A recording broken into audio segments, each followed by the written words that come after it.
as wide as the body, resembling a pair of wings, and in their formation similar to those of the flying fish. It must be owned, however, that a flying whale would decidedly be a rara avis.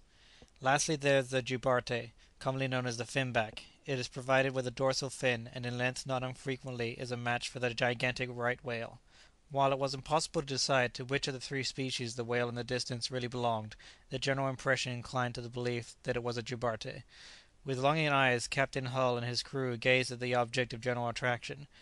Just as irresistibly as it is said a clockmaker is drawn on to examine the mechanism of every clock which chance may throw in his way, so is a whaleman ever anxious to plunge his harpoon into any whale that he can get within his reach. The larger the game, the more keen the excitement, and no elephant hunter's eagerness ever surpasses the zest of the whale fisher when once started in pursuit of the prey. To the crew the sight of the whale was the opening of an unexpected opportunity, and no wonder they were fired with the burning hope that even now they might do something to supply the deficiency of their meagre haul throughout the season. Far away as the creature still was, the captain's practised eye soon enabled him to detect various indications that satisfied him as to its true species. Amongst other things that arrested his attention, he observed a column of water and vapour ejected from the nostrils. "It isn't a right whale," he said; "if so, its spout would be smaller, and it would rise higher in the air.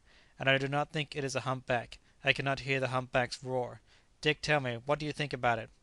With a critical eye Dick Sands looked long and steadily at the spout.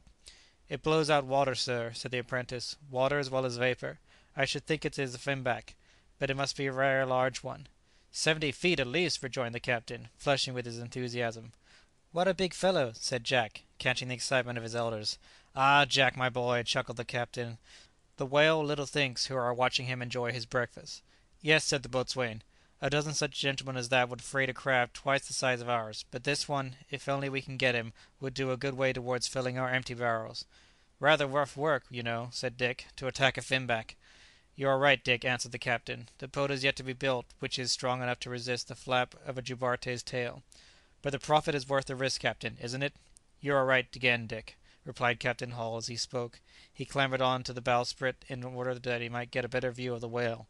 The crew were as eager as their captain. Mounted on the fore shrouds they scanned the movements of their coveted prey in the distance, freely descanting upon the profit to be made out of a good finback, and declaring that it would be a thousand pities if this chance of filling the casks below should be permitted to be lost. Captain Hull was perplexed. He bit his nails and knitted his brow. "Mamma!" cried little Jack, "I should so much like to see a whale close, quite close, you know." "And so you shall, my boy," replied the captain, who was standing by and had come to be resolved that if his men would back him he would make an attempt to capture the prize. He turned to his crew. "My men, what do you think? Shall we make the venture? Remember, we are all alone; we have no whaleman to help us; we must rely upon ourselves. I have thrown a harpoon before now; I can throw a harpoon again. What do you say?" The crew responded with a ringing cheer. "Ay, ay, sir! Ay, ay!" End of Part the First. Chapter 5. Recording by Alex Heetelander, Davis, California. www.alexztelander.com